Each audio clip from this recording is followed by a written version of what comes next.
आज मैं लेके आई हूँ क्लास 8 की सोशल के चैप्टर 3 की नोट्स। इसका नाम है the rise of Marathas. First of all बात करें मराठास की, तो ये क्या है, एक ग्रुप है जो कि नेटिव है डेक्कन बेल्ट के। इनको मराठी लैंग्वेज से जानते हैं। 13th सेंचुरी में यादवा डायनेस्टी की कैपिटल थी देवगिरी, बाद में जो ओवरकम की जाती है खिलजीज के द्वारा फ्रॉम दी दिल्ली। कुछ इंपॉर्टेंट हमारे सेंस है जो कि कल्चरल फाउंडेशन बिल्ड करते हैं, जैसे दानेश्वर, तुकाराम और मराठास। उन्होंने आर्किटेक्ट्स को ट्रांसलेट किया and focused on social organization for differ awareness.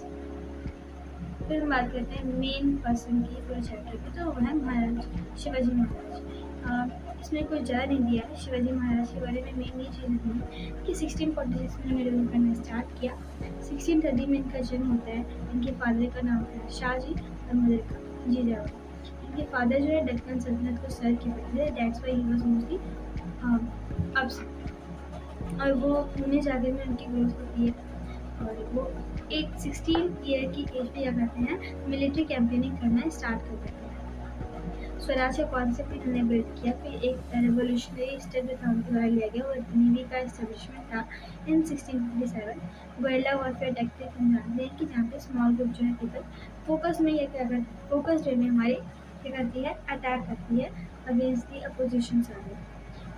1659 में प्रतापगढ़ फोर्ट पे करते हैं शिवाजी अफजाल खान, जो कि एक बीजापुर जनरल था, उसे वाघनर का यूज़ करते हुए उसको मार देते हैं और उसकी आर्मी को भी हरा देते हैं, गुएरिला टैक्टिक्स यूज़ करते हैं। फिर शाइस्ता खान क्या करता है, शिवाजी की यूनिट को इन्वेड करता है 3 सालों के लिए।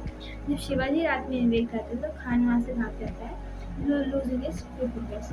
सैक करते हैं सूरत को, जहाँ पे उन्हें वर्थ उन्हें 1 करोड़ रुपीज़ तक की उन्हें ट्रेजरी मिलती है। But he was sure not to attack religious place, जैसे कि मोहनदास का देखा वो घर छोड़ देते हैं। And it also appeared in the London gadget. बात करें अब ये जो सेकिंग ऑफ सूरत थी, इट इंसर्टेड औरंगजेब, तो उसने जयसिंह को भेजा औरंगजेब ने, and he defeated Shivaji Maharaj at Purandar fort, जहाँ से फिर Shivaji was made to go in the Aurangzeb school where he was insulted. Then he was also house arrested as Shivaji stormed out, और वो फिर to escape he devised the plan and वो basket में क्या करते हैं, छिप जाते हैं एंड सक्सेसफुली क्या करते हैं, वो एस्केप भी कर जाते हैं। फिर कोरोनेशन एंड रायगढ़, तो 1674 में क्या होते हैं, as a he was crowned as a Shri Raja Shiva Chhatrapati, और उन्होंने अपना ओन एरा स्टार्ट किया, राज्याभिषेक शाखा। दक्षिण दिग्विजय में उन्होंने कंडक्ट किया, which means conquest of the south, जो कि तमिलनाडु और कर्नाटका में एक्सटेंड होता है। फिर उन्हें डच को मना कर दिया to trade his subjects. Europeans थे उन्हें अलेक्जेंडर से कंपेयर करने लगे। चित्रासल नाम के एक प्रिंस उनसे इंस्पायर होते हैं और उन्होंने बुंदेलखंड का क्रिएट किया था as a independent king. Bhushan जैसे पोएट्स आया करते थे और उन्होंने इनके प्रेज में क्या थी, पोएम्स वगैरह लिखी। But unfortunately Shivaji died in 1680 at the age of 52। अब शिवाजी की डेथ के बाद क्या होता है, इनके 2 बेटे थे, संभाजी और राजाराम। औरंगजेब इन्वेड करता है डेक्कन को, गोलकोंडा बीजापुर की मुक्का करता है और शिवाजी को भी एग्जीक्यूट करता है आफ्टर ब्रूटल टॉर्चर। रायगढ़ भी कैप्चर कर लेता है। राजाराम फिर छत्रपति बनके गिंजी से क्या करते हैं, रेजिस्टेंस कंटिन्यू करते हैं। ताराबाई के बाद को भी लार्ज स्केल इन्वेड करते हैं मुगल फोर्ट। फिर बात करें सेंट्रलाइज स्टेट, एक डिसेंट्रलाइजेशन की ओर बढ़ता है। पेशवा को इम्पोर्टेंट पावर मिलती है। बाजीराव वन और नाना साहेब जैसे पेशवास जो करते हैं, पैन इंडियन एक्सपेंशन लीड करते हैं। और हमारी जब battle of Panipat, third battle of Panipat जो कि 1761 में होती है, उसके बाद जब मराठा उसमें हार जाते हैं तो माधवराव के लीडरशिप के अंदर वो अपने आप को रिकवर करते हैं। महाजी शिंदे फिर से ललितपुरी कैप्चर करवाते हैं 1771 में, और एंग्लो मराठा वो होती है 1775 से 18। तो डिक्लाइन की कॉजेज, ये 2 इम्पोर्टेंट कॉजेज दे रखे हैं। नाना फडणवीस भी कहते हैं, he organised first pan Indian anti British alliance. Haidar Ali और निज़ामुल हैदराबाद के साथ डिनाइट करते हैं। सिविलियन एडमिनिस्ट्रेशन की बात करें तो हेरिडेटरी सिस्टम हटाई जाती है। सैलरीज देना स्टार्ट करते हैं, अपने जो ऑफिशियल्स होते हैं उनको ट्रांसफ़र कराए जाते हैं। पेंशन दी जाती है वीडोज़ को, और 2 टाइप के टैक्सेस इम्पोज किए जाते हैं, चौर विच वॉज 25% एंड स्वदेश की एडिशनल 10%। और शिवाजी के पास एक अष्टप्रधान सिस्टम मंडल था, जहाँ पे मेनली हमारे 8 क्या थे मिनिस्टर्स थे, प्रधान सचिव, न्यायाधीश, पंडित, सेनापति, मंत्री, अमात्य। मिलिट्री एडमिनिस्ट्रेशन की बात करें तो आर्म फोर्स, इन्फेंट्री, कैवलरी और नेवी में डिवाइड थी, और कैवलरी की भी सब टाइप है, बालगिर और शिलेदार। वेपन्स इनकी प्रीफर्ड क्या थे मोस्टली, तो ये लोग रॉकेट वगैरह यूज़ किया करते थे। देन अब बात करें मैरी टाइम सुप्रीमेसी की, तो कनौजी अंग्रेज थे, वो यूरोपियंस मतलब मराठास की जो आर्मी थी उसे लीड करते हैं against the naval victories for having the naval victories. European force करते थे काताज लेने को, जिसे ये रेजिस्ट करते हैं और चैलेंज भी करते हैं, इसलिए यूरोपियन जो कनौजी अंग्रेज थे उनको एज अ पायरेट उनको टर्म मतलब ऐसे बोलते हैं।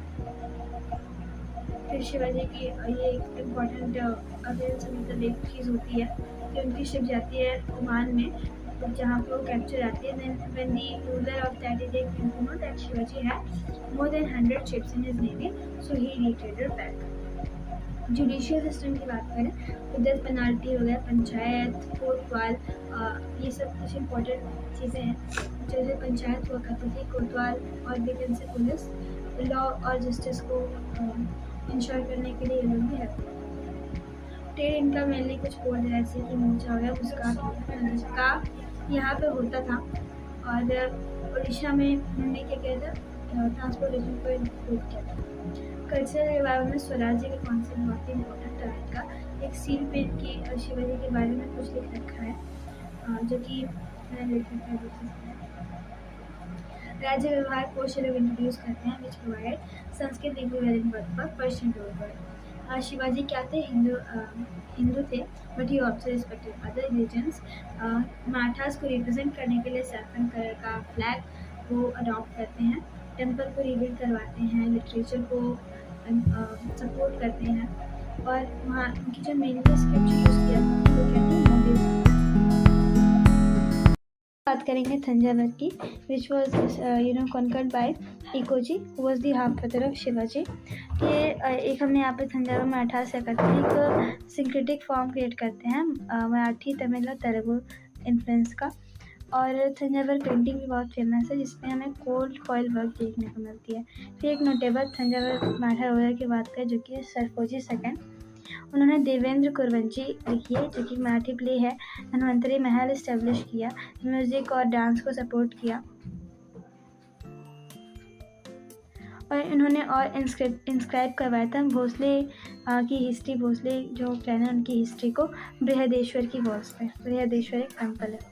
मराठा की लेगेसी की बात करें तो इन्होंने मुगल डोमिनेंस को चैलेंज किया, लार्जेस्ट इंडियन एम्पायर इस्टेब्लिश किया, रेवेन्यू सिस्टम इनका इफेक्टिव रहा, एडमिनिस्ट्रेशन भी, और हिंदू ट्रेडिशन को इन्होंने क्या किया, फिर से रिवाइव किया, और नेवी इस्टेब्लिश की, कल्चर को फॉस्टर किया, एंड जो कॉन्सेप्ट था इनका स्वराज का, it also acted as a early seeds for the freedom of India. Tarabai कौन थी, तो ये मराठा वॉरियर थी, also the Rajaram's wife, who managed the Marathas after his death। और इन्होंने लार्ज आर्मी को मतलब ऑर्गेनाइज किया and sent to invade the Mughal in north. इन्हें हम कहते हैं आर्किटेक्ट ऑफ नॉर्थ, पर done military expansion. Ahilyabai Holkar की बात करें तो उन्होंने 30 ईयर्स के लिए इंदौर को रूल किया था, और इन्होंने कई सारे हिंदू टेम्पल्स हो गए, घाट वेल, इनको रिस्टोर कराया था। जैसे कि इन्होंने काशी विश्वनाथ टेम्पल, जिसे औरंगजेब ने डिस्ट्रॉय कर दिया था उसे, और सोमनाथ टेम्पल जिसे महमूद ऑफ गजनी ने डिस्ट्रॉय किया था, इनको उन्होंने फिर से इसका कंस्ट्रक्शन करवाया था। महेश्वर वीविंग इंडस्ट्री को भी इन्होंने सपोर्ट किया था। जागीर क्या होता है, एक पीस ऑफ लैंड होता है given by a ruler to a noble और a soldier for their service. और surgical strike mainly military attack होता है इंटेंटेड टू डैमेज, एक स्पेसिफिक टारगेट को डैमेज करने के लिए। So that's it. इसके साथ ये नोट्स खत्म होती हैं। Thank you for watching this video. और अगर ये नोट्स आपको अच्छी लगी हैं तो चैनल को सब्सक्राइब कर सकते हैं और लाइक कर सकते हैं। साथ ही में अगर आपको नोट्स बनाने में दिक्कत हो रही है इस वीडियो से, तो मैं आपको इसकी PDF डिस्क्रिप्शन में प्रोवाइड कर दूँगी, तो आप वहाँ से आराम से जाकर वीडियो बना नोट्स बना सकते हैं। Thank you for watching.